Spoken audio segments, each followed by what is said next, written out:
Bim bim bim bum bum bum bim bim bum bum bum bim bim bum bum bum bim bim bum bum bim bim.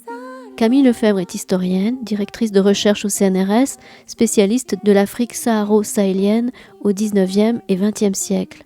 Mardi 25 janvier 2022, elle était à la librairie Ombre Blanche pour présenter son ouvrage « À l'ombre de l'histoire des autres », édition EHESS, une traversée de la société française du XXe siècle à partir des trajectoires de plusieurs familles, des hommes et des femmes ordinaires, ses 4 grands-parents, ayant vécu des événements extraordinaires, résistance, persécution, Shoah, exil, guerre, engagement politique. Bonne écoute.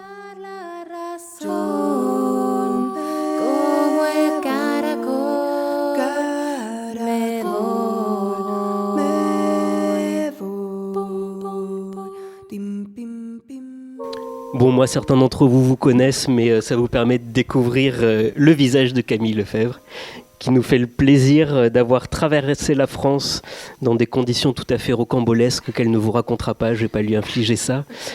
Mais on en discutait juste à l'instant et c'est peut-être finalement un assez bon moyen d'entrer dans le livre qu'elle vient d'écrire, où il y a beaucoup de voyages, d'exil, de changements de zone de vie.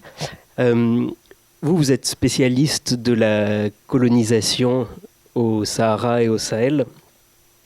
Et vous venez d'écrire un livre ou de faire paraître un livre dans une toute nouvelle collection aux éditions de l'EHESS qui s'appelle Aparté, qui fait des très jolies maquettes, notamment, sur votre histoire familiale, en fait. Notamment le parcours de vos 4 grands-parents, ce dont on va parler un peu aujourd'hui, mais comme c'est pas du tout votre objet de recherche habituel, est-ce que vous pourriez déjà nous présenter un petit peu quelles sont vos recherches d'historienne et peut-être quel est votre parcours d'historienne ? Donc bonjour à tous, je suis vraiment ravie d'être là aujourd'hui. Donc moi je suis historienne spécialiste de l'Afrique, en particulier du Sahara et du Sahel, entre le XVIIIe et le XXe siècle, donc la période précoloniale et la colonisation. Je suis arrivée là complètement par hasard, parce que la seule chose que je savais quand je suis arrivée en master, c'est que je ne voulais pas travailler sur la France. Mais sinon, j'aurais pu travailler sur n'importe quelle autre partie du monde. Et j'ai d'ailleurs été dans plusieurs réunions de master, notamment dans une réunion sur la Russie. Et un peu partout, on m'a plutôt découragée.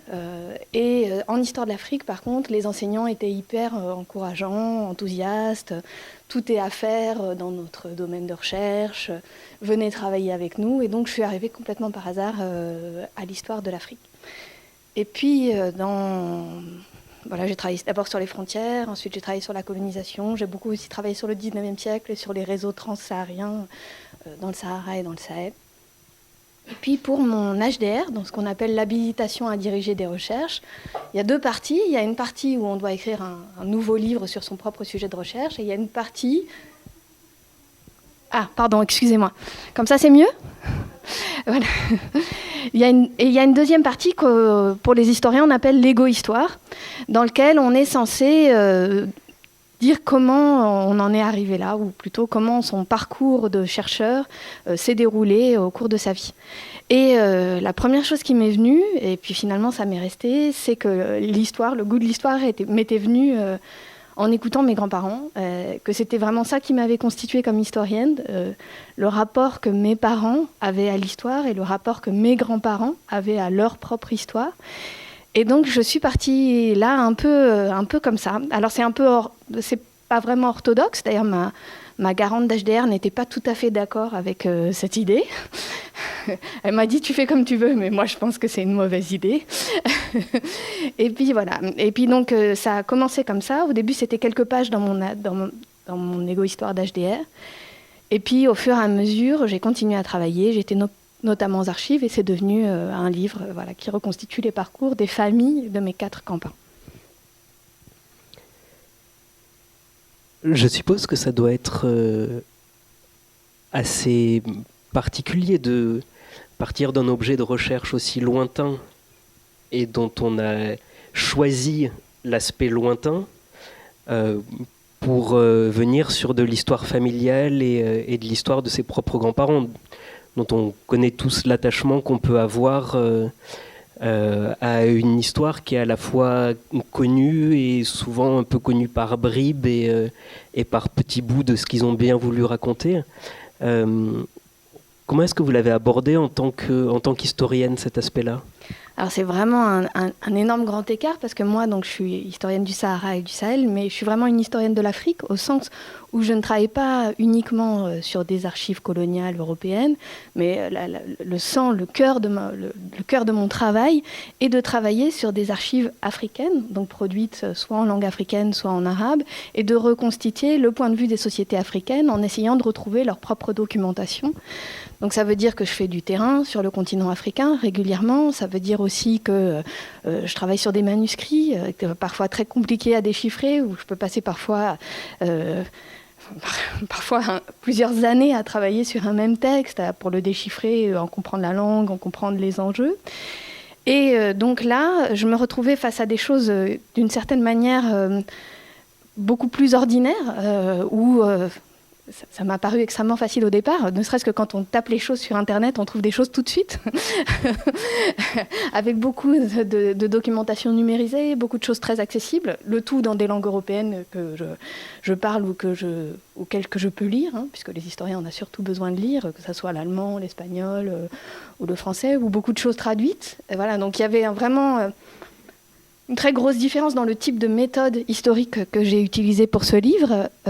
Après, j'ai essayé de garder les mêmes techniques. Et il y a certaines choses qui sont vraiment du même ordre dans ce que j'ai fait là et dans ma manière de travailler. Par exemple, j'ai fait le choix de ne pas surinterpréter ou de ne pas mettre mes mots dans la bouche des gens que j'analysais, qui se trouvaient là être mes grands-parents. Ce qui est quelque chose que je fais en histoire de l'Afrique, c'est-à-dire que j'utilise les propres mots des gens, leurs propres récits, pour comprendre leur point de vue, par exemple, sur la colonisation. Et là, j'ai essayé de faire la même chose, c'est-à-dire de retrouver les récits, différents types de récits de mes ancêtres et de les laisser eux parler, et donc de ne pas mettre mes mots dans leur bouche, mais voilà, d'avoir cette attitude de, quand ils n'ont pas écrit eux-mêmes leur récit, je laisse tomber et je ne peux pas dire ce qu'ils ont pensé ou comment ils ont analysé un événement. C'est d'ailleurs quelque chose d'assez troublant à la lecture du livre. C'est un livre qui est constitué en 4 chapitres qui retracent les 4 histoires différentes. Et finalement, on ressent les grandes différences des histoires. Ceux qui ont raconté leur propre récit, ceux pour lesquels finalement il y a toute l'histoire antérieure, tous les aïeuls qui reviennent beaucoup, sur lesquels il y a beaucoup d'archives, et finalement la vie du grand-parent concerné est beaucoup moins présente, et d'autres qui ont coupé avec leur famille. C'est lié à ces silences ou à ces manques ? Alors j'ai choisi de faire du silence un des personnages du livre, d'une certaine manière, au sens où il y avait... Bon, il faut peut-être le dire d'emblée, voilà, il y a une branche juive d'Odessa où il y avait des éléments liés à la persécution et à la Shoah qui faisaient qu'il y avait des éléments de silence, mais même du côté de la branche juive d'Afrique du Nord, il y avait aussi des choses qui étaient de l'ordre du non-dit ou de ce qui n'avait pas été raconté. Enfin, il y a ça dans toutes les branches, parce que même quand on est en Normandie, il y a toujours des secrets. Voilà. Et puis, bon, il y avait une partie aussi liée à la résistance, qui faisait que cette question du silence, de la clandestinité, était très présente dans beaucoup de choses. C'est une des choses qui m'a amenée à l'histoire aussi. C'était notamment que ma mère avait cette idée qu'il y avait des choses qui n'avaient pas été dites dans sa famille et qu'elle était toujours en train de le chercher. Et de même, mon père voulait absolument retrouver l'histoire de son propre père. Et donc j'ai vraiment ce souvenir d'enfance, d'aller chez mes grands-parents et de mon père qui pose toujours les mêmes questions à mon grand-père, qui était un républicain espagnol, qui avait fait la Seconde Guerre mondiale comme résistant, et puis ensuite qui avait été dans les prisons franquistes. Et il essayait constamment de comprendre son parcours, de voir là, d'essayer de lui faire dire des choses qu'il n'avait pas dites. Et il y avait toujours quelque chose qui n'était pas dit. Et donc voilà, donc ce silence, il fait clairement partie du récit. Et je pense que c'est important aussi en tant qu'historienne ou historien de montrer aussi ce qu'on ne peut pas savoir. Parce que le passé, il ne nous est pas accessible directement. Il y a une partie auquel on n'a pas accès, parce qu'on n'a pas la documentation, parce qu'on n'a pas les sources, parce que les gens ne l'ont pas dit. Et donc, voilà, montrer aussi les impasses, les endroits où on ne peut pas aller pour retrouver le passé, ça me paraissait aussi important à expliciter. C'est quelque chose qu'on entend beaucoup avec des historiens ou des écrivains qui reprennent la maille de leur histoire familiale, qui essaient de raconter. Est-ce que vous n'avez pas eu cette tentation de combler les trous à un moment ? C'est-à-dire soit d'utiliser la littérature, soit peut-être d'émettre des hypothèses qui sont probables ou plausibles, parce qu'effectivement, là, vous avez choisi de laisser les trous. Alors, c'est une question que je trouve extrêmement intéressante. Enfin, j'ai lu beaucoup de récits familiaux en littérature. Voilà, c'est un genre que j'apprécie. Certains m'ont convaincue, d'autres pas. Et je me suis rendu compte que ceux qui m'ont le plus convaincue, c'est toujours ceux qui font le choix de la fiction, qui font le choix justement d'aller au bout et d'inventer soit des formes, je pense à Safran Foer, ou alors d'inventer aussi là des formes, mais des formes de récits avec Mendelssohn, ou alors carrément de jouer le parti du faux, comme Julie Fockenstein dans Adèle et moi, qui retourne complètement son livre à la fin, c'est-à-dire qu'elle vous raconte toute une histoire familiale. Et dans les dernières pages, elle vous dit, en fait, le cahier sur lequel j'ai basé tout le récit que vous venez de lire pendant 400 pages, il n'a jamais existé et tout était faux. Et voilà, je trouvais que j'aimais dans tous ces romans, dans tous ces récits, justement, ceux qui avaient fait le choix d'aller vraiment dans ce qu'est la littérature. Et donc moi, j'ai fait le même choix, mais de l'autre côté. J'ai fait le choix de vraiment choisir l'histoire et de le raconter comme une historienne. Alors évidemment, j'ai la conscience complète que, évidemment, je ne raconte pas cette histoire comme je raconterais n'importe quelle histoire, parce que d'abord, elle est mienne, parce qu'elle me touche, parce qu'elle éveille des sentiments en moi. Et donc tout ça, ça produit des effets. Et donc des effets dans la manière dont je peux écrire cette histoire, des effets dans la manière dont je peux la comprendre. Mais plutôt que de nier ça, j'ai décidé de l'assumer et de le raconter, de raconter comment certaines choses font de l'effet, sans non plus me mettre en scène comme une partie de ces courants-là qui font de l'enquête le sujet plus que le récit des personnages eux-mêmes. Voilà. Ce qui m'intéressait, c'était vraiment de raconter leur histoire à eux, de raconter comment j'y avais accès, de raconter, parce que je pense que c'est intéressant aussi pour tous les gens qui s'intéressent au passé de leur famille, de montrer comment on peut avoir accès à cette histoire, mais tout en restant vraiment du côté des sciences sociales et de l'histoire. On va peut-être rentrer dedans. Vos 4 chapitres sont intitulés d'après les noms des lieux qui ont été traversés par la famille, et à chaque fois vous avez choisi de montrer une carte qui a à chaque fois un titre différent aussi. On va faire dans l'ordre un petit peu. Ça commence par Odessa, Kitchinev, Paris. Alors, donc c'est la famille maternelle de ma mère. Alors j'ai commencé par là concrètement parce que ma mère avait une passion pour tout ce qui lui permettait d'accéder à Odessa, à Kishinev. Elle avait un goût pour toute la littérature qui parlait de ces régions-là. Elle avait une passion pour le passé familial. Et c'est vrai que j'ai aussi commencé ce livre d'une certaine manière pour lui faire plaisir. Et donc j'ai commencé par ce qui l'intéressait le plus. Et ça s'est commencé dans un dialogue avec elle. Ce qui est très intéressant dans cette histoire, ma grand-mère est la dernière d'une fratrie de 6.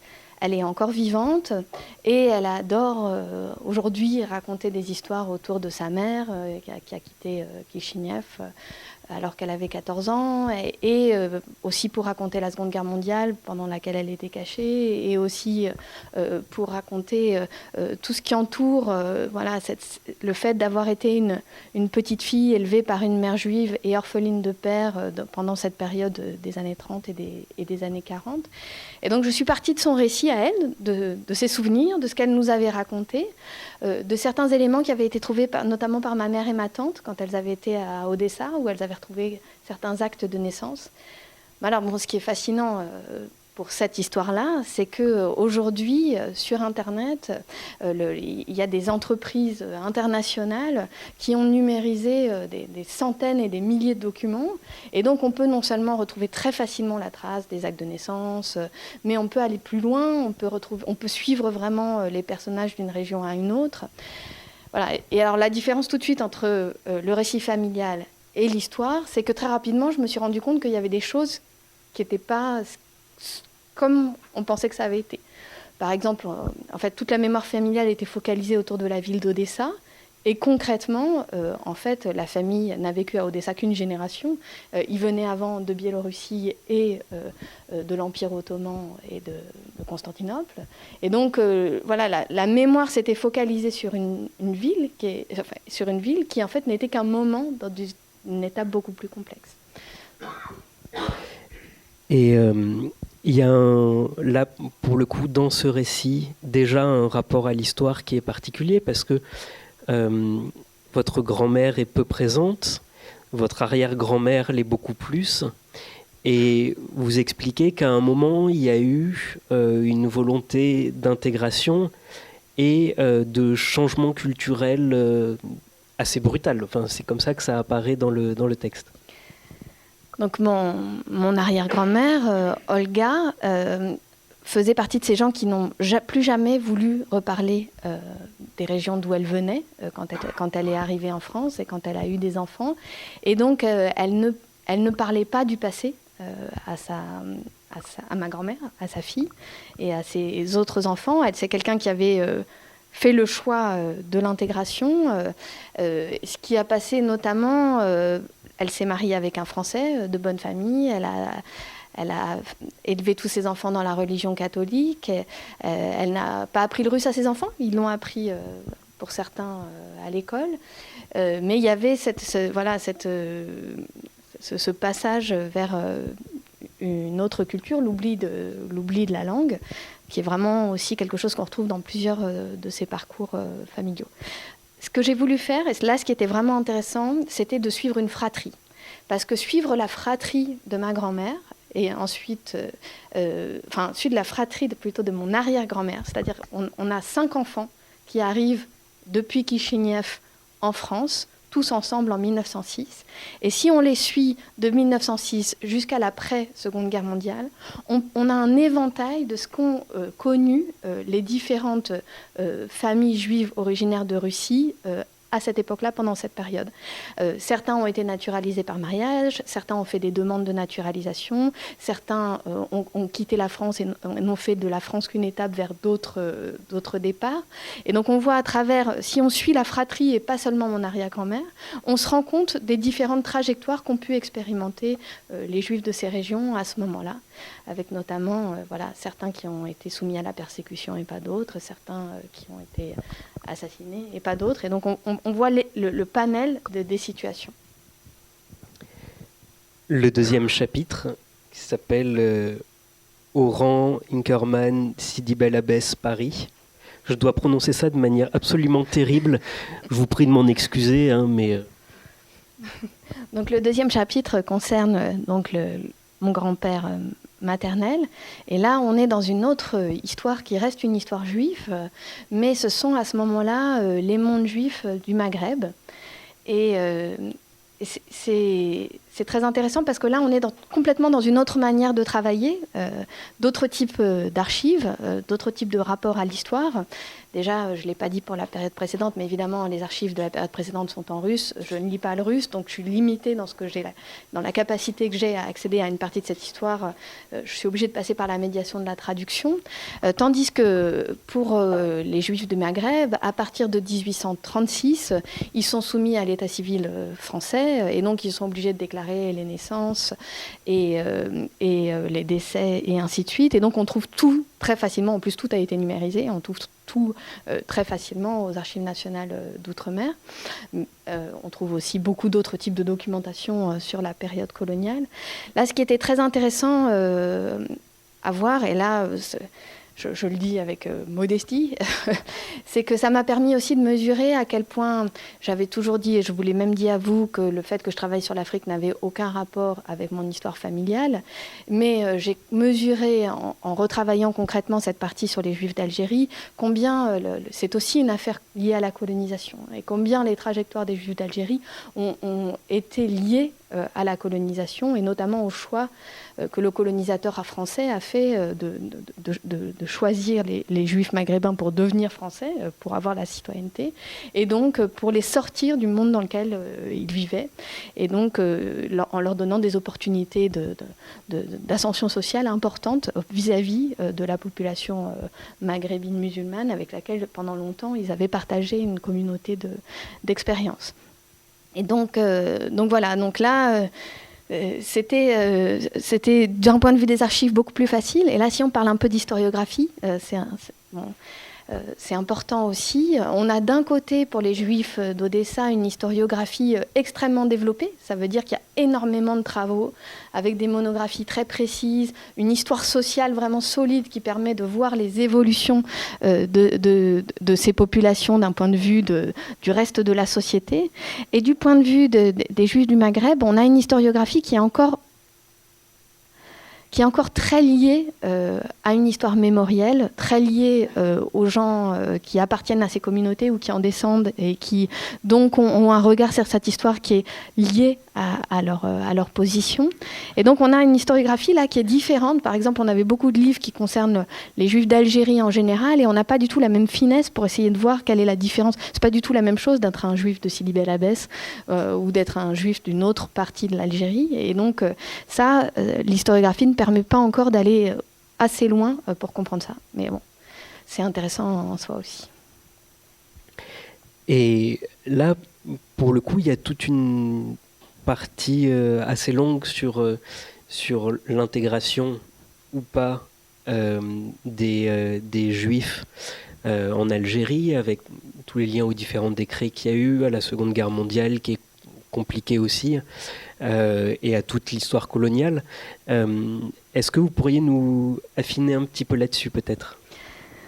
Donc on a, là aussi on peut comparer, c'est intéressant aussi, on a deux types de persécutions assez différentes et deux types de rapports que l'État français a avec ces communautés juives spécifiques, entre d'un côté les Juifs qui viennent d'Odessa et de l'autre les Juifs qui sont les Juifs d'Algérie, qui sont devenus des citoyens français, donc qui sont par exemple électeurs et éligibles de plein droit en Algérie, ce qui va, à partir des années 1870, ce qui va déclencher des formes d'antisémitisme très forts au sein de la société algérienne européenne. C'est-à-dire qu'ils sont intégrés à la partie européenne de la société algérienne, mais avec un statut qui restera toujours particulier du fait qu'ils sont soumis à un antisémitisme extrêmement fort, y compris des autres citoyens européens.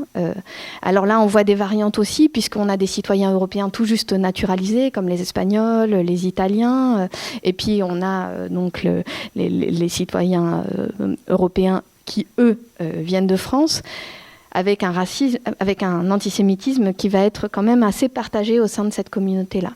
Et après, c'est là qu'il y a aussi une situation différenciée. La ville de Sidi Bel Abbès est aussi une ville très européenne, ce qui est particulier, avec une moitié de population européenne, moitié de population musulmane, ce qui est assez spécifique, et c'est une ville qui est une ville très antisémite et qui va avoir, par exemple dans les années 30, un maire ouvertement antisémite qui va prendre des mesures pour exclure les Juifs des listes électorales, avec vraiment des mesures dès avant la guerre qui vont être dirigées contre cette partie de la population. Et donc, voilà, on est dans une situation avec un antisémitisme qui marque très fortement cette société algérienne. Mais j'ai aussi essayé de travailler sur... Et là, bon, ça, là aussi, c'est un point important. C'est-à-dire que dans ma famille, la mémoire de cet antisémitisme était très forte, mais moins la mémoire du rapport avec le reste de la population arabe et musulmane. Et ça, c'est important aussi. Et même mon grand-père, à la fin de sa vie, a eu tout un retour autour de cette histoire-là, en essayant de réfléchir à comment il avait pu vivre dans cette société sans la connaître, alors que sa grand-mère parlait parfaitement arabe, sa mère parlait parfaitement arabe, allait au hammam, avait une culture qui était une culture maghrébine, et comment cette culture avait disparu avec la génération de ses parents. Lui, il se définissait comme un apatride culturel, quelqu'un qui avait perdu toute cette dimension de son histoire. C'est un terme très fort sur lequel une expression sur laquelle on reviendra peut-être. Je vais vous laisser parler un petit peu de la troisième branche familiale, Grainville, Rouen, Mont-Saint-Aignan, Paris. Voilà, c'est de là que j'ai mon nom, Camille Lefebvre. Donc c'est la branche maternelle de mon père, donc c'est la mère de mon père. C'était ma grand-mère qui parlait le plus de son enfance, mais ça ne veut pas dire que toute une dimension de sa vie et de l'histoire de sa famille n'était pas complètement inconnue de nous, au sens où je savais qu'elle venait de Rouen, je savais qu'elle était normande, mais elle parlait toujours de la ville de Rouen et de la Normandie en général, sans jamais expliciter qu'en fait elle venait d'un milieu très paysan, que sa famille avait quitté à la génération qui la précède, et un milieu de charbonniers, d'ouvriers agricoles, de gens qui vivaient, qui ne possédaient pas la terre et qui travaillaient manuellement, soit comme maréchal ferrant, soit comme charbonnier, soit comme... voilà. Et donc, toute cette dimension-là était complètement, là aussi, inconnue de ce qu'elle racontait, de son récit. Alors là, il y a une dimension qui est fascinante pour une historienne de l'Afrique, c'est la facilité avec laquelle on peut retrouver le moindre détail de la vie des gens au XVIIIe et au XIXe siècle, où on peut retrouver, même pour des classes très populaires comme celle-là, même pour des femmes, on peut retrouver, je suis tombée sur un inventaire après décès d'une de mes arrière-grand-mères qui décrit très précisément tout ce qu'elle possédait dans sa maison, à la fois tous les meubles, mais aussi tous les vêtements, les 2 livres qu'elle avait, on peut en déduire comment elle mangeait, voilà. Donc c'est vrai qu'il y a une dimension fascinante pour quelqu'un qui travaille sur des espaces où il y a très peu de sources, c'est la documentation absolument fascinante qu'on peut trouver sur la France du XIXe siècle. La quatrième histoire, Madrid, Bordeaux, Burgos, Paris. Voilà, alors j'ai pas terminé autour de cette question des Normands, mais au moment de la Seconde Guerre, parce que ça fait le lien entre les deux, au moment de la Seconde Guerre mondiale, la sœur de ma grand-mère va rejoindre la Résistance. Elle avait elle avait suivi des cours de certains enseignants communistes avant la guerre, et donc dès les débuts de la guerre, elle va rejoindre les réseaux communistes et elle va être une combattante au sein de ces réseaux. Et après la guerre, elle va être donc dans ce monde communiste. Et c'est là qu'elle va être introduite auprès de Nicole Martin, qui est aussi une figure de ces milieux communistes des années 50. Et elle va y introduire sa sœur, qui va rencontrer là-bas mon grand-père, qui est un républicain espagnol, qui a ensuite été résistant en France et qui vient tout juste de sortir des prisons franquistes et d'arriver en France. Donc là, c'est peut-être l'histoire qui est la plus forte pour moi, au sens où mon grand-père, j'en ai beaucoup parlé avec lui, et puis au sens où il a une trajectoire assez exceptionnelle. Et donc, en plus, il y avait cette dimension que...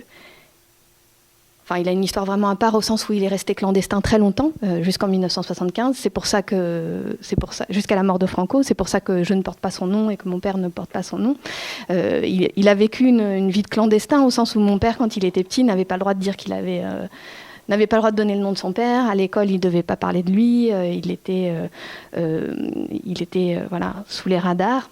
Et là, c'est la dimension fascinante pour l'historienne, c'est que moi, j'ai cherché des traces de lui partout, et notamment à l'OFPRA, donc l'Office pour les réfugiés, ou alors dans les archives DRG de la police française.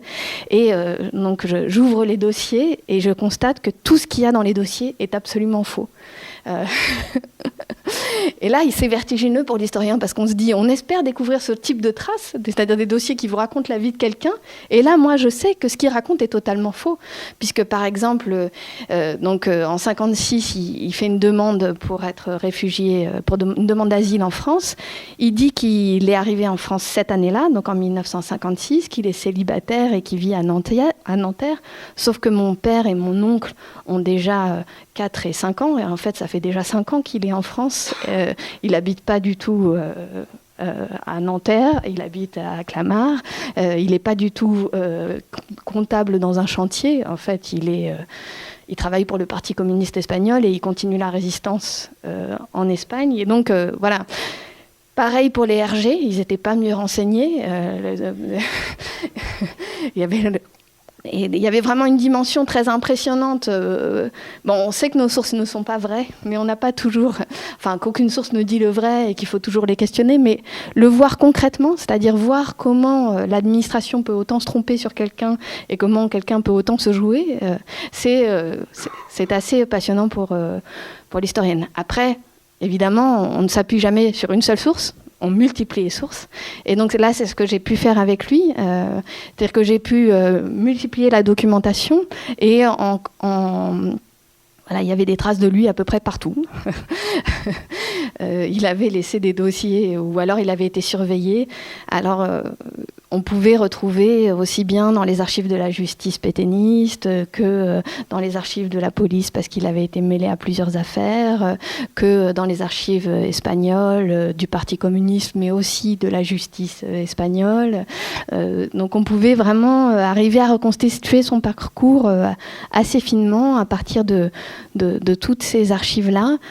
Et ce que j'ai essayé de mettre en scène, c'est aussi comment on voit différentes versions de son histoire.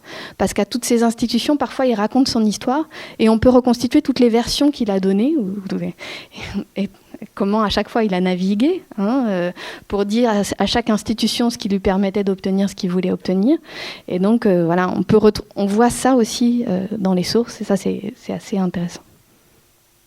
Oui, et là, pour le coup, il y a un parcours qui ne concerne presque que lui. Et on peut dire qu'il a effectivement un parcours très, très impressionnant, très particulier, avec plein de passages de frontières, plus ou moins clandestinement, avec des emprisonnements, avec des moments où effectivement il a fallu garder le secret. Et y compris avec sa famille d'ailleurs sur certains points. Et c'est très bien reconstitué dans ce que vous faites comme récit, c'est-à-dire ce qu'il fallait raconter aux uns et aux autres, ce qu'il fallait raconter aux policiers qui l'ont arrêté, ce qu'il fallait raconter aux enfants, ce qu'il fallait raconter dans une forme d'autocritique au Parti communiste espagnol. Et il y a quelque chose effectivement de très fascinant, même pour le lecteur, qui n'est pas historien, de retrouver cet aspect très sinueux dans cette histoire-là. Il y a un point qu'on a à peine esquissé, qui rassemble quand même ces 4 histoires, c'est le rapport au Parti communiste et au communisme.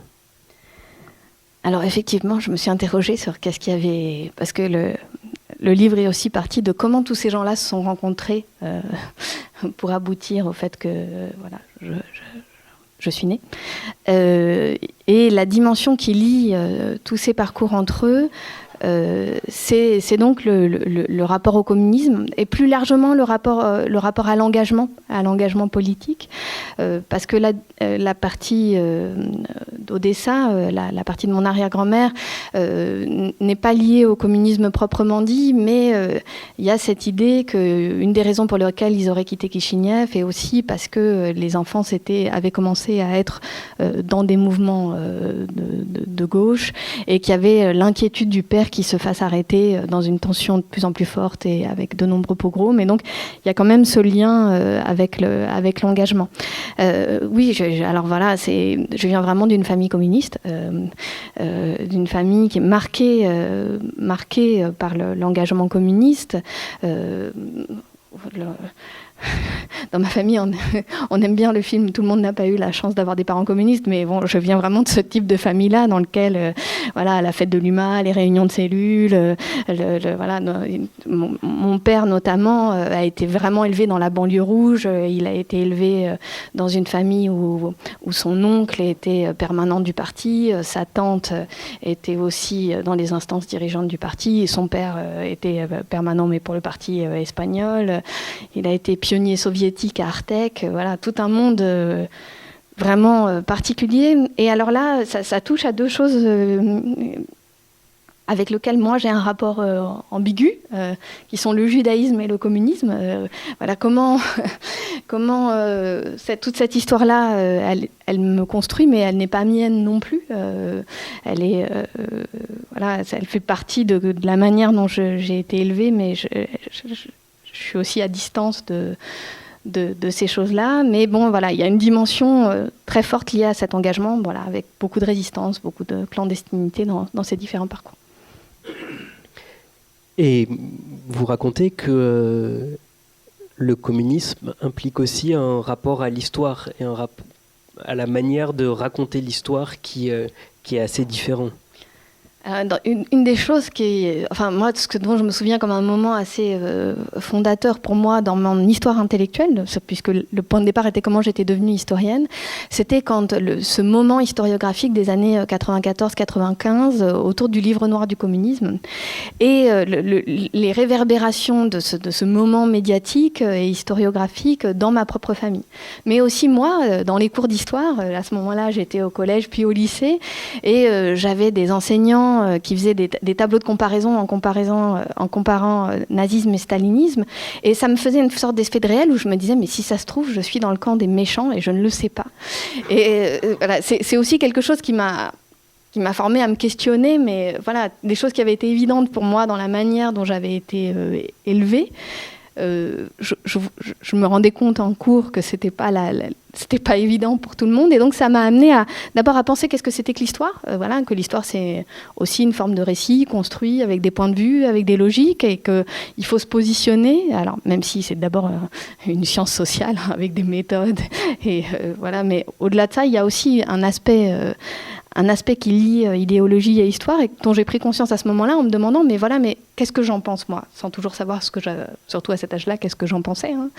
Mais voilà, effectivement, et c'est vrai que ce moment-là a été aussi très important, notamment pour mon grand-père Mariano, parce que lui, notamment, il y avait eu le livre de Denis Péchanski sur les Moïs, et son groupe n'apparaissait nulle part dans le livre. Il était comme oublié, et il y avait de l'autre côté les mémoires de Santiago Carrillo, qui était le chef du Parti communiste espagnol, qui racontait aussi une histoire qui n'avait rien à voir avec celle qu'il avait vécue, et il avait l'impression d'être tombé en quelque sorte dans un trou de l'histoire, et que personne ne faisait le récit de son groupe, qui était un groupe un peu particulier. Et effectivement, ça permet aussi de dire, voilà, qu'est-ce qui fait que quelque chose devient de l'histoire ou pas. Il y a aussi un aspect de chance, hein, un aspect de qu'est-ce qu'on produit comme données. Concrètement, les données sur la résistance aujourd'hui, elles sont majoritairement fabriquées a posteriori, quand les gens ont demandé par exemple des droits, quand ils ont demandé des pensions, ils ont demandé des médailles, et donc ils ont fait des dossiers, et donc on a tout un tas d'informations sur la résistance aussi par ces archives qui sont construites a posteriori. Or, tous les membres de son groupe, ils étaient retournés en Espagne, et ils avaient tous soit été déportés à Auschwitz, soit ils avaient été dans les prisons franquistes pour certains pendant 20 ans, et puis ensuite ils étaient tous repartis un peu partout, soit restés en Espagne, soit ailleurs, et donc il n'y avait pas la matière pour faire l'histoire de leur groupe en France, et donc ils tombaient en quelque sorte dans un trou où personne ne s'intéressait à leur parcours. Et ça le travaillait beaucoup, et c'est vrai que voilà, le fait que ça le travaille, ça m'a aussi mené dans quelque sorte vers l'histoire. Il y a un autre point qui rassemble tous les récits, y compris celui qui est très normand, c'est le rapport aux migrations. Et vous expliquez dans l'introduction que, en s'appelant Camille Lefebvre, on est considéré comme une bonne Française de longue date, etc. Et que finalement, en cherchant, on se retrouve avec des gens qui ont migré dans l'histoire sans arrêt. Et le fait d'avoir présenté le chapitre sur la Normandie, où ça voyage beaucoup moins loin, comme aussi une migration, et que ce soit sans arrêt présent, soit des exodes, soit des exils, soit l'exode rural. Qu'est-ce que ça amène pour vous comme rapport, alors peut-être à cette notion d'apatridie culturelle, c'est-à-dire comment est-ce qu'on finit par se constituer une histoire qui est tout le temps mouvante et dynamique? Alors là, ça touche à des questions très personnelles, d'une certaine manière. Effectivement, il y avait cette dimension pour la Normandie que je n'avais pas mesurée avant de le travailler vraiment, parce que ma grand-mère ne le formulait pas en ces termes. Mais si on prend les 4 parcours, on se rend compte que dans tous les cas, mes grands-parents ont vécu la disparition du monde de leurs parents et un changement total de mode de vie entre soit leurs grands-parents, soit leurs parents et eux, ce qu'ils ont parfois reproduit à la génération suivante. Et donc, c'était intéressant de se rendre compte que, voilà, même dans le cas le plus français, on avait aussi l'idée qu'il y avait une génération qui se retrouvait à vivre d'une manière complètement différente de celle de ses grands-parents, et qui, d'une certaine manière, avait aussi... Alors ça, c'est assez spécifique à ma famille, hein, il y a plein de familles qui ont gardé des liens forts avec le monde paysan ou avec l'Algérie, pour le cas des Juifs d'Algérie. Mais voilà, dans tous ces cas-là, ces gens-là avaient choisi d'abandonner. Alors oui, voilà, une des raisons pour lesquelles j'ai commencé le livre en racontant aussi qu'on m'a toujours dit on ne peut pas faire plus française que toi, et que quand on m'a dit ça m'a toujours fait rigoler intérieurement. Mais en même temps, oui, c'est peut-être vrai, effectivement, peut-être on est tous un peu comme ça en France. Et la différence, c'est que chez moi, ça ne se voit pas, ni par le nom, ni par la couleur de ma peau. Et donc, forcément, cette histoire, elle ne me pèse pas. Je peux choisir de la raconter ou de ne pas la raconter, mais elle ne me pèse pas. Par contre, si je me sentais pas de travailler sur la France, et si j'avais envie de travailler sur n'importe quel ailleurs, c'était certainement lié à cette histoire-là. Et peut-être que ça me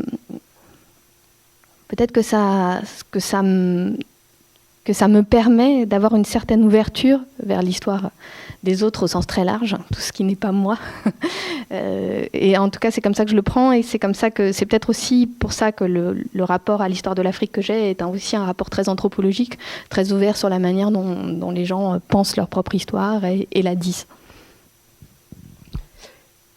Est-ce que l'écriture de ce livre,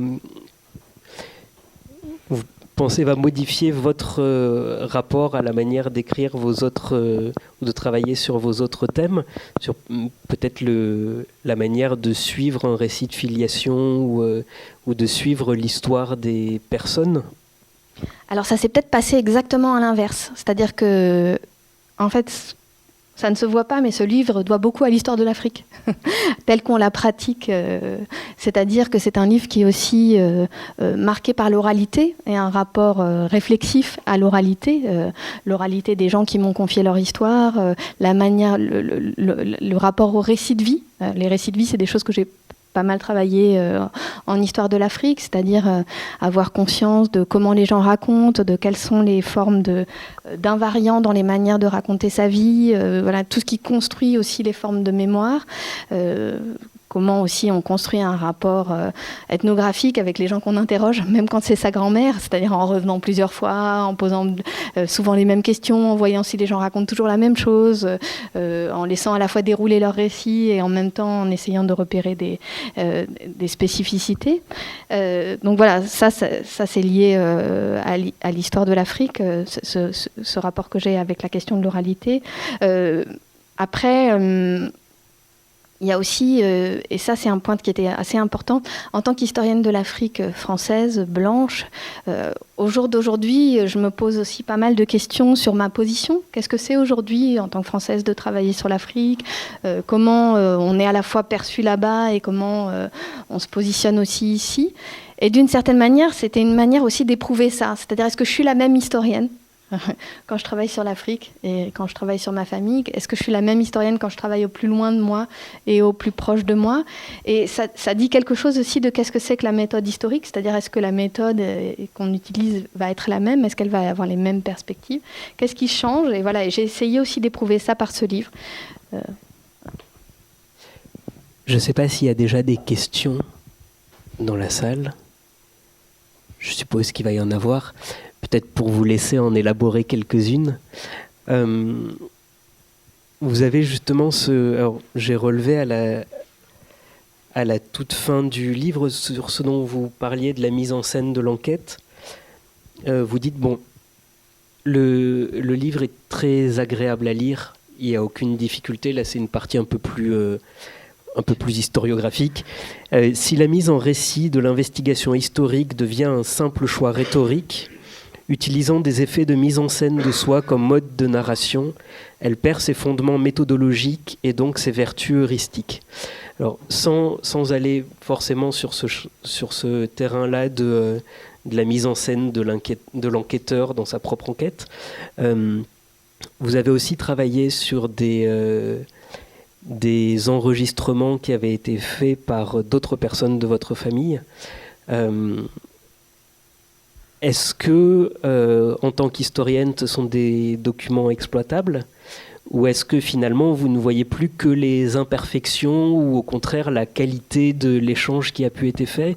Et notamment, il y a un moment que j'ai trouvé très beau, vous parlez du fait que vos grands-parents ont pu raconter leurs histoires à plusieurs personnes de la famille, mais toujours de manière assez différente et en insistant sur des points différents. Alors ça, c'est aussi clairement l'influence de l'histoire de l'Afrique, c'est-à-dire que le fait d'écouter des récits à deux niveaux, et l'influence de l'histoire de l'Afrique, c'est de dire que tout matériau est utilisable. On fait feu de tout bois. Parce qu'en histoire de l'Afrique, on a très peu de documentation. Donc, même les documents un peu moyens, un peu, ou en histoire de France, on pourrait dire, on a des trucs beaucoup mieux, donc on va les laisser tomber. Nous, on a tendance à utiliser tous les types de matériaux et à, par contre, travailler énormément sur la fabrication des matériaux. C'est-à-dire comment ils ont été faits, avec quelle logique, quelle structure ils ont, comment cette structure influence le type d'information qu'il peut y avoir à l'intérieur. C'est-à-dire qu'on va énormément questionner nos documents, parce que comme on a des documentations qui sont fragmentaires, qui sont souvent écrites depuis l'extérieur, c'est-à-dire pas écrites sur le continent africain, on a aussi vraiment une pratique de déconstruction des documents très importante. Donc là, non, moi ça me dérange pas, j'ai aussi fait feu de tout bois pour ce livre.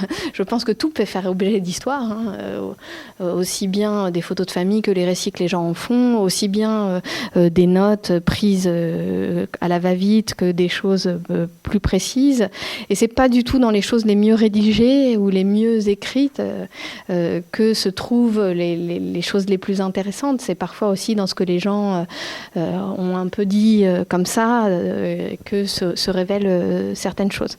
Ce qui était intéressant pour moi d'avoir des récits plus anciens racontés à d'autres, c'est que ça permet de voir justement à quel point le récit est formalisé. C'est-à-dire qu'on sait tous, quand on interroge des personnes âgées, ou même quand on fait soi-même le récit de sa vie, on a tendance à raconter toujours les mêmes choses, les mêmes anecdotes, et puis plus on le raconte, plus on va formaliser son récit, et on va raconter les choses de la même manière. Et donc, en ayant le récit à différentes périodes, on peut voir si la formalisation elle est très ancienne ou si elle est récente, justement.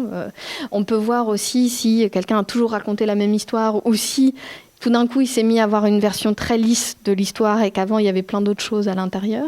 Et donc, ça permet de complexifier de comprendre en quelque sorte la manière dont la personne a construit sa mémoire et son souvenir.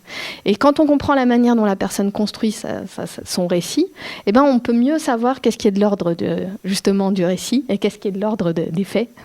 Sachant que le récit est en soi intéressant. Qu'est-ce qu'on choisit dans sa mémoire, qu'est-ce qui reste dans les mémoires familiales, c'est aussi un sujet par rapport à justement ce qu'on peut retrouver dans l'histoire. Faire la différence, c'est aussi un élément intéressant.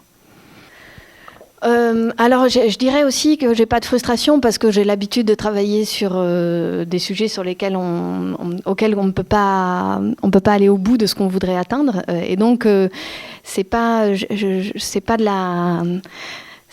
la frustration. C'est plutôt au contraire, comment dire, c'est intéressant aussi de voir, justement, quand on est historien ou quand on est historienne, qu'est-ce qu'on n'arrive pas à toucher.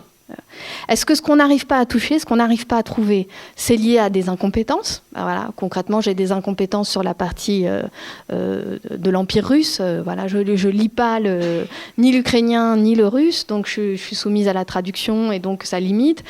Pareil, je lis pas l'hébreu, donc les documents, voilà, les documents qui sont dans les synagogues, je peux pas non plus y avoir accès. Voilà, mais ça, c'est des incompétences. Après, il y a des blancs qui sont liés à des choses que les gens n'ont pas voulu dire. Alors là, parfois, ça rend obsessionnel. Il y avait dans l'histoire de mon grand-père quelque chose de cet ordre-là. C'est-à-dire qu'il y avait quelque chose qu'il n'avait pas raconté. Il y avait un espèce de trou dans sa vie. Et si mon père était aussi obsédé, c'est qu'il voulait comprendre quelle était la raison de ce trou. Alors là, il s'est mis lui-même à chercher. Son père est mort brutalement. Il s'est mis lui-même à chercher. Et à un moment, il s'est arrêté. Je pense qu'il s'est arrêté parce qu'il a cru que son père lui avait menti.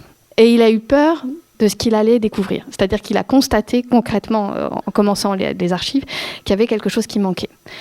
Et puis, c'est pas vraiment moi qui ai résolu le problème. C'est le problème qui est venu à nous, puisque mon père a lui-même écrit un livre sur la guerre d'Espagne et il a eu un article dans le El País. Et là, une femme l'a contacté en lui disant que sa mère avait été un grand amour de mon grand-père, son premier amour, et que donc elle le contactait parce que sa mère n'avait jamais oublié mon grand-père et qu'elle était fascinée d'avoir l'idée de l'avoir retrouvé. Évidemment, mon grand-père, lui, n'en avait jamais parlé, ni à mon père, ni à moi. Et elle lui a donné toutes les lettres que mon grand-père lui avait écrites. Et après, moi, quand j'ai reconstitué l'histoire, j'ai fini par me rendre compte que tous les moments où il y avait des trous dans son récit, c'était des moments où, en fait, il était avec elle.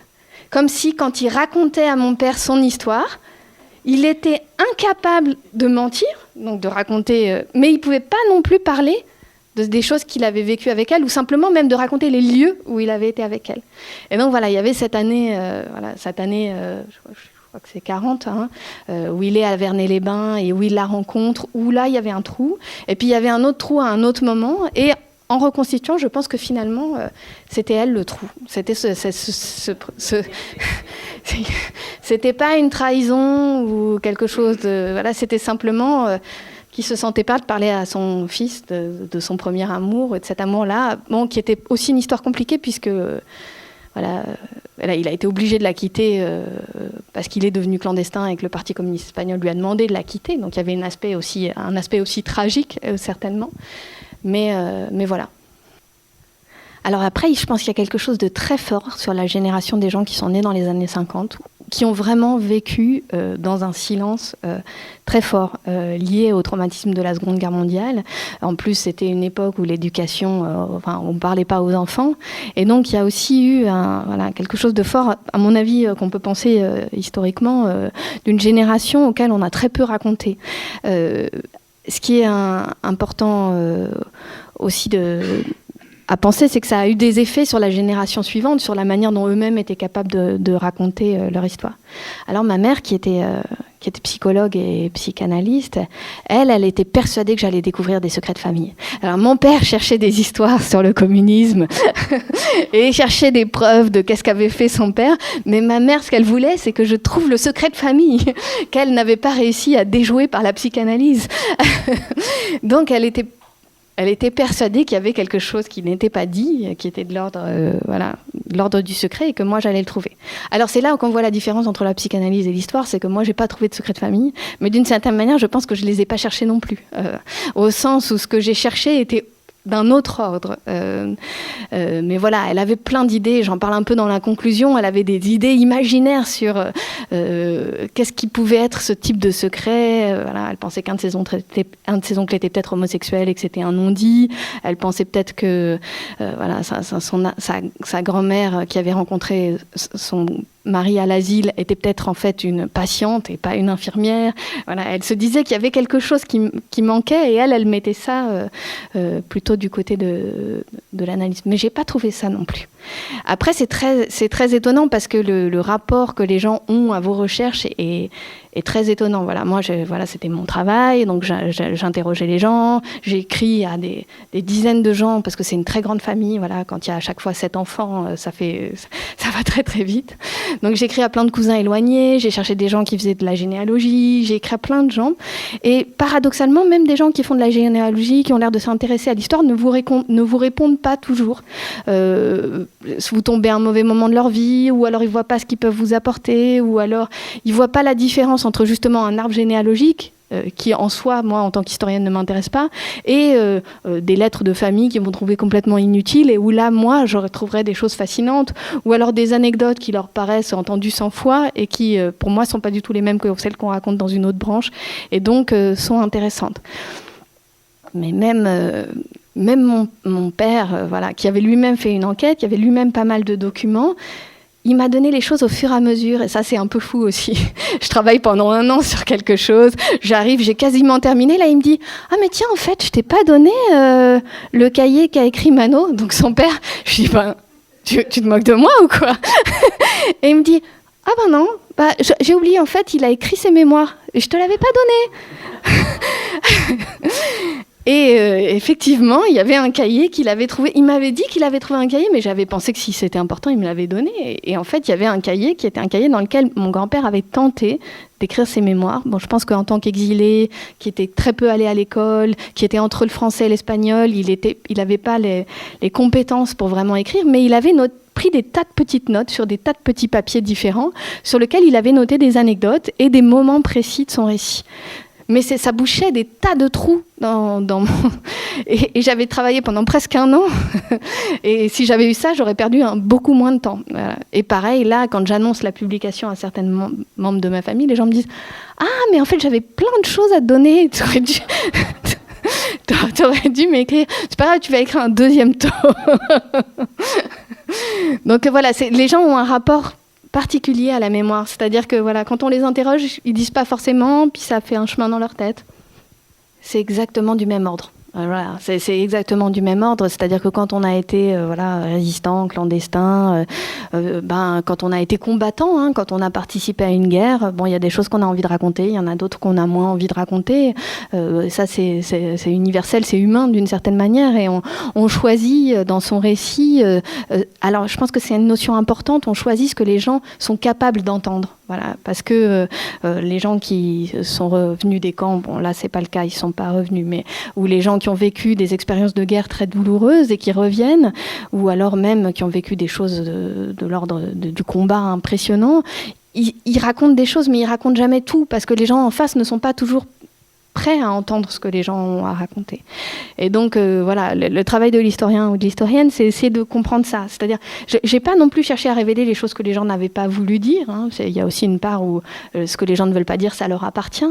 Mais essayer de mesurer, voilà, ce que les gens ont accepté de dire ou n'ont pas accepté, et qu'est-ce que ça dit aussi de la société dans laquelle ils ont vécu après, c'est à mon avis, en soi, intéressant.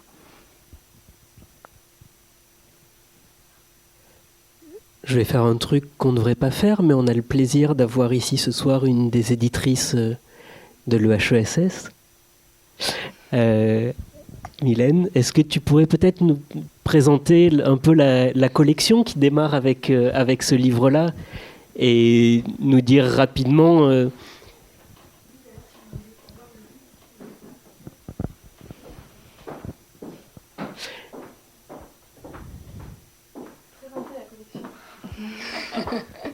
Ouais, je suis désolé, c'est vraiment très cruel de faire ça. Non, mais je Non, pense je peux que... dire déjà que les éditions de l'EHSS ont fait un travail vraiment formidable, à la fois un travail d'édition, de relecture du manuscrit, de travail sur le manuscrit, mais aussi un travail graphique vraiment formidable, et je pense qu'il apporte beaucoup au livre aussi, parce que les cartes, les arbres généalogiques permettent de ne pas être trop perdu dans tout ça, et donc voilà, je les en remercie.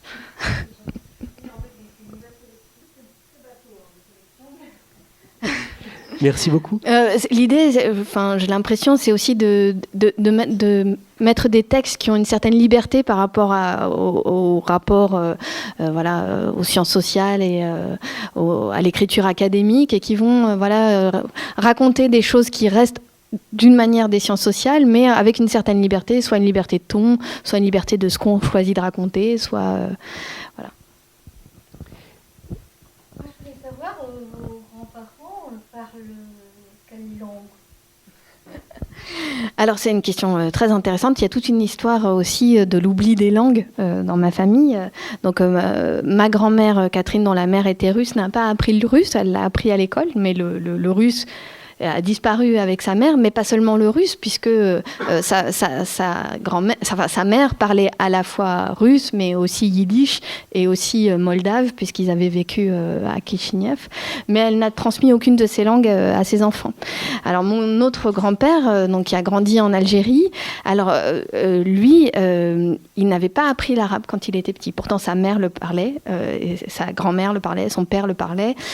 C'était vraiment ça faisait partie de leur langue, et il a choisi quand il a été à la retraite, il a décidé de le réapprendre, cette langue de son enfance auquel il n'avait pas eu accès. Donc il a été à l'INALCO et il a réappris à la fois l'espagnol, parce qu'il vivait dans un quartier très espagnol, et l'arabe, pour en quelque sorte reconnecter, toujours dans cette idée qu'il avait l'impression d'être un apatride culturel, reconnecter avec cette histoire plus tard. Ma grand-mère, donc Simone, le côté normand, ne parlait que français, et mon grand-père, elle n'en a jamais parlé. Alors après, c'était vraiment, ils habitent... Clairement, je pense que il y avait quelque chose aussi, vu le type de milieu dans lequel évoluaient ses parents et ses grands-parents, il y avait certainement quelque chose de cet ordre-là aussi, mais qui n'a jamais été dit dans ma famille. Et voilà, mon grand-père, lui, c'était vraiment un exilé, donc il parlait le français avec un très fort accent, que moi j'entendais pas quand j'étais enfant. Un jour, mon cousin m'a dit mais tu comprends ce qu'il dit en fait quand il parle? Et moi je dis bah oui. Je comprenais même pas la question, mais j'entendais pas son accent, ce qui est normal quand on a... et lui, il était complètement entre deux langues. Il parlait je pense qu'il avait très loin de l'espagnol, et en même temps, il a jamais parlé complètement le français. Et pareil, mon père n'a pas appris l'espagnol non plus. De toute façon, il n'avait pas le droit de connaître le vrai nom de son père. Il l'appelait Antoine Lefebvre, comme il était clandestin. Et donc, il n'avait pas le droit de dire qu'il était espagnol. Donc, il ne l'a jamais appris. Il n'a jamais parlé sa langue avec lui. Et il l'a réappris aussi a posteriori. Il a demandé à ce que son nom soit ajouté. Et il a redemandé la nationalité espagnole aussi a posteriori.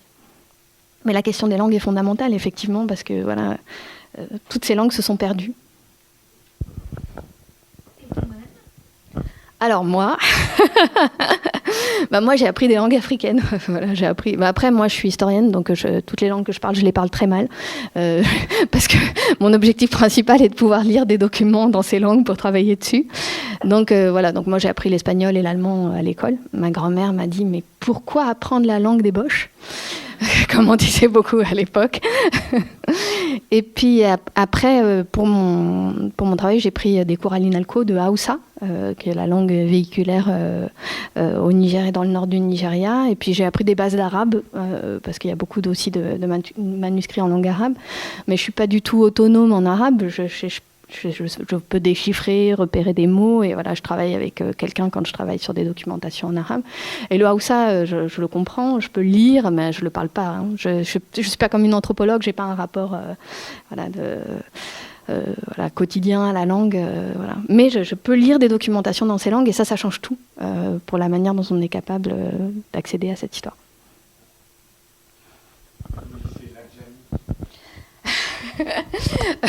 J'ai travaillé sur des sources en adjami, mais je ne suis pas capable de lire complètement. J'ai travaillé sur des documentations en adjami. Ce que je peux vraiment travailler, c'est des documentations en Haoussa écrites en caractère latin. Voilà. La majorité des documents que j'ai travaillés pour mon livre sur le Sahara et Sahel sont en caractère latin, recueillis beaucoup par des linguistes. Et après, il y a une documentation en adjami, mais alors là, c'est le sujet d'un projet que j'ai sur les 4 prochaines années, où on travaille toute une équipe, parce que même c'est compliqué pour tout le monde, l'adjami Haoussa. Très peu de gens sont capables de vraiment le lire facilement, donc il faut à la fois des gens qui sont côté linguiste, des gens qui sont côté arabisant, et puis des gens qui sont du côté de l'histoire. Et c'est en se mettant en équipe qu'on arrive à vraiment travailler sur ces documentations. Merci beaucoup d'avoir été si attentif et présent ce soir. Merci beaucoup Camille d'être venue. Je vais vous demander de la remercier aussi chaleureusement parce que c'était son premier exercice comme ça en librairie.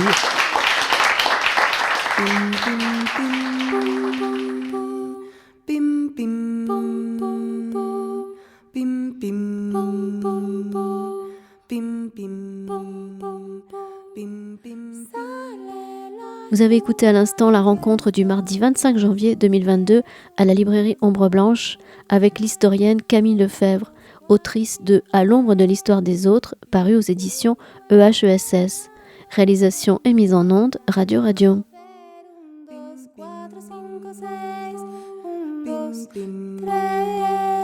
Sigo observando mi respiración como entra frío y sale tibio y no puedo callar la razón.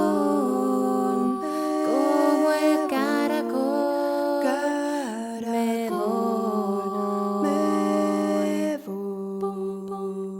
Pim, pim, pim, pim, pim, pim, pim. Pim, pim, pim, pim, pim, pim, pim, pim, pim. Sigo buscando algo en lo que creer. Si lo buscas no lo ves. Si lo encuentro ya se fue.